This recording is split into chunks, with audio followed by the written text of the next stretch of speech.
Hello friends, नमस्कार। आप सभी का आपके अपने यूट्यूब चैनल नैन स्कूल पर हार्दिक स्वागत है।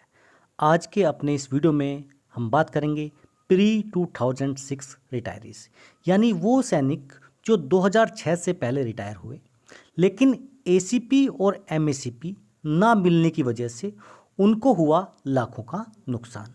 चाहे वो ग्रुप एक्स के हों, चाहे ग्रुप वाई के हों, सिपाही हों, नायक हों, हवलदार हों, देखिए उनको एसीपी या एमएसीपी ना मिलने की वजह से जो नुकसान हुआ, आज मैं उसका डाटा आपके सामने टेबल के जरिए बताऊंगा। ग्रुप एक्स के लिए मैंने अलग टेबल बनाई है, ग्रुप वाई के लिए अलग टेबल बनाई है, जिसमें मैं आपको बताऊंगा कि आपको पर मंथ कितने का नुकसान हो रहा है। शुरू करते हैं अपना आज का वीडियो। अगर आप मेरे चैनल पर नए हैं, चैनल को सब्सक्राइब कर लीजिए। वीडियो पसंद आए तो लाइक और शेयर ज़रूर करें। देखिए, बात करते हैं ACP, assured career progression scheme, जो देखिए 99 में आई थी, लेकिन 2006 में इसको कह सकते हैं ख़त्म करके इसको अपग्रेड करके एमएसीपी बनाया गया। सिविल के लिए ये 2008 है, लेकिन जो भी डिफेंस फोर्सेस है उनके लिए 2006, 1 जनवरी 2006। एसीपी में क्या होता था कि 12 साल अगर आप एक रैंक में रहते हैं तो उस, या 24 साल, तो एसीपी 1 और एसीपी 2 उस टाइम पे दिया जाता था। लेकिन ये क्या है, उस टाइम पे क्या है, इन द प्रमोशनल हायरार्की। लेकिन एमएसीपी जब आया यानी 1 जनवरी 2006 से, तो उसने रिप्लेस किया एसीपी स्कीम को। उसमें क्या हुआ कि जो फाइनेंशियल अपग्रेडेशंस थे वो 2 की जगह 3 किए गए, 8, 16 और 24 ईयर्स में।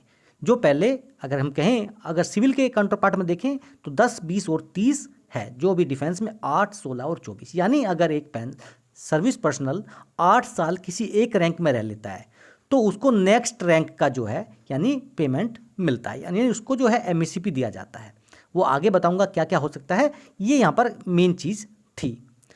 तो MACP will imply A minimum increment of 3% of total पे, जो भी आपका ग्रेड पे, एक्स पे, क्लास पे सब लगा के, applicable to the rank in the respect of which MACP is being granted. यानी अगर एक हवलदार को एमएसीपी दिया जाता है तो हवलदार ब्रैकेट में लिखा जाएगा एमएसीपी 1, 2, 3 जो भी है उस आधार पे। तो देखिए, अगर हम बात करें एक सिपाही की, तो देखिए सिपाही अगर 8 साल किसी भी, कह सकते हैं कि 8 साल लगातार वो सिपाही रैंक में रहता है, तो देखिए उसको एमएसीपी नायक का मिलेगा, यानी एमएसीपी 1।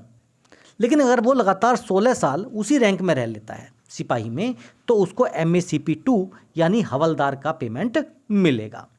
सेम वही नायक के लिए बात करें, अगर नायक 8 साल नायक की कैटेगरी में रहेगा तो उसको हवलदार, और अगर नायक ही में ही वो 16 साल सर्विस करते हैं तो उनको नायब सूबेदार का जो है पेमेंट मिलना चाहिए।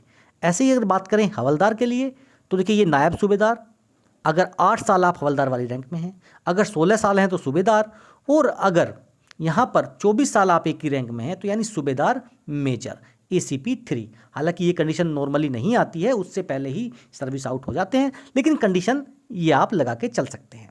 तो देखिए, ये जो मैं आपके सामने कैलकुलेशन लेके आया हूँ, इस पहली टेबल में हम बात करेंगे ग्रुप एक्स के बारे में। Loss to pre 2006 retiree due to MACP और एसीपी स्कीम। तो कि यहाँ पे मैं आपके लिए सिपाही, नायक और हवलदार 3 रैंक लेके आया हूँ। सिपाही के लिए जो क्वालिफाइंग सर्विस मैंने ली है 15 और 17 साल, नायक के लिए 22 और 24, और हवलदार के लिए मैंने 24 साल यहाँ पर सर्विस ली है। तो देखिए, ये जो डाटा है, ये जो दोनों डाटा हैं, ये देखिए OROP 2 टेबल नंबर 7 से लिया गया है, क्योंकि प्री 2006 के हैं ये डाटा। तो देखिए, ये जो है आपका डाटा जो है, ये मैंने टेबल नंबर 7 से लिया है।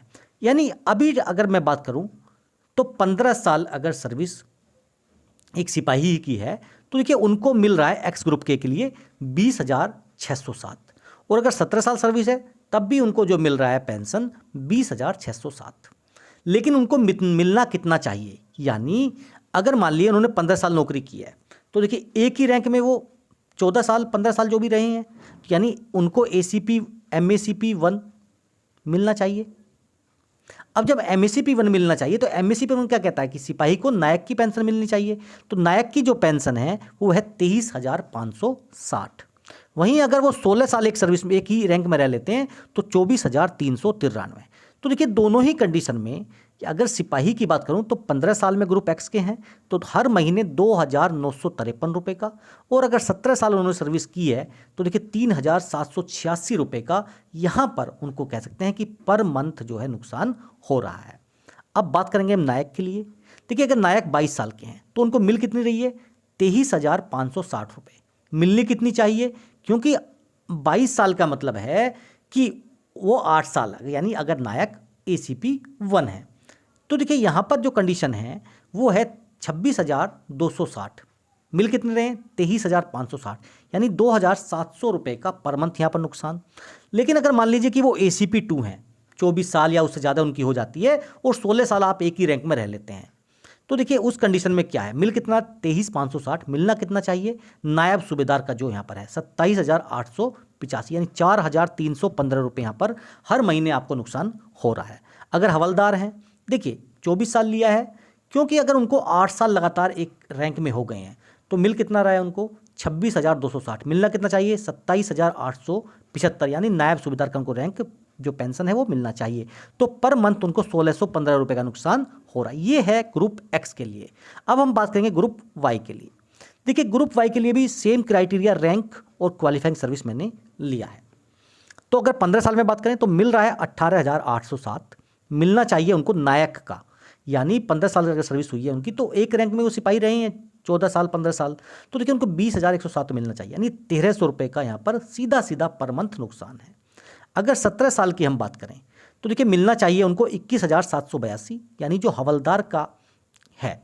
मिल कितना रहा है, 18,807, यानी 2,975 रुपये का पर मंथ नुकसान। नायक की बात करें 22 साल में, देखिए 900 रुपये का नुकसान। और अगर यहाँ पर 24 साल की बात करें हम तो देखिए यहाँ पर 3,137 रुपये का पर मंथ नुकसान हो रहा है।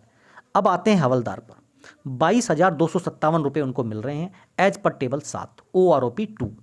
मिलना कितना चाहिए उनको, नायब सूबेदार, अगर ACP 1 लग गया है उनका तो उनको मिलनी चाहिए पेंशन नायब सूबेदार की, यानी 24,825। तो मिल कितना रहा है, 22,257, यानी आपको लगाइए हर महीने 2,568 रुपये का नुकसान हो रहा है OROP 2 आते आते। ये नुकसान किस वजह से, क्योंकि सरकार की जो MACP स्कीम है, ये ACP स्कीम है, यानी 2006 से पहले वालों के लिए वो लागू ही नहीं होती है, एप्लीकेबल ही नहीं है। तो जब एप्लीकेबल ही नहीं है तो उनको इसका बेनिफिट नहीं दिया गया।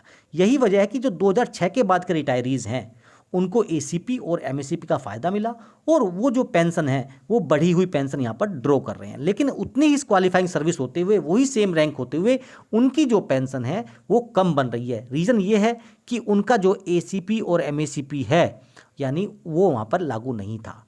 और नई कंडीशन में भी देखिए कुछ ऐसे पेंशनर्स हैं जो पुरानी ही पेंशन ले रहे हैं, क्योंकि जब वो सर्विस में थे उन्होंने अपना ACP या MACP का POR पार्ट 2 ऑर्डर नहीं कराया था।